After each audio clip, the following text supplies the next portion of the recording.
très bientôt. Pierre Ninet boudé au César 2025 malgré le succès du Comte de Monte-Cristo, sa décision radicale. Le film Le Comte de Monte-Cristo n'a pas eu autant de succès qu'espéré lors de la dernière cérémonie des Césars. Au moment de sa sortie en salle, cette nouvelle interprétation du personnage d'Alexandre Dumas a rapidement cumulé plusieurs millions d'entrées. Le long métrage a également conquis la critique cinématographique.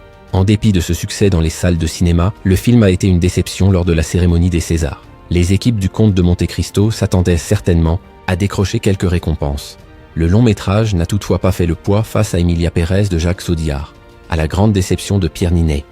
Pierre Ninet réagit après la déception du Comte de Monte-Cristo à la 50e cérémonie des Césars. La 50e cérémonie des Césars a été une consécration pour Jacques Audiard et Emilia Pérez. Son film lui a permis de décrocher 7 récompenses, dont le meilleur film et la meilleure réalisation. Pour le Comte de Monte-Cristo, le bilan est beaucoup plus mitigé, puisqu'il n'est reparti qu'avec le César des meilleurs costumes et le César des meilleurs décors. Face à la déception, Pierre Ninet a tout de même tenu à s'exprimer sur les réseaux sociaux pour adresser un message de remerciement.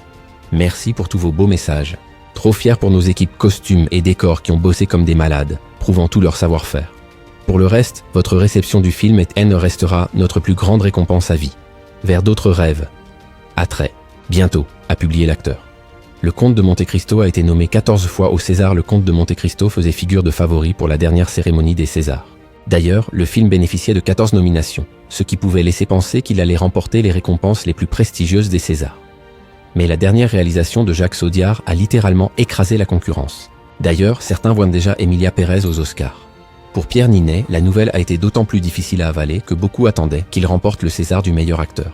D'ailleurs, il avait été nommé dans cette catégorie. De même, Tahar Rahim, François Civil et Benjamin Laverne. Mais c'est Karim Leclou, l'acteur du film Le Roman de Jim Darnaud et Jean-Marie Larieux, qui a remporté cette prestigieuse récompense. Autre déception de la soirée, l'amour ouf. Comme Le Comte de Monte-Cristo, ce film fait partie des plus grands succès en salle de l'année dernière. Il était d'ailleurs positionné à la 2e place dans les favoris, juste après Le Comte de Monte-Cristo. Mais comme lui, le long métrage n'a pas réussi à éclipser le succès de Jacques Audiard.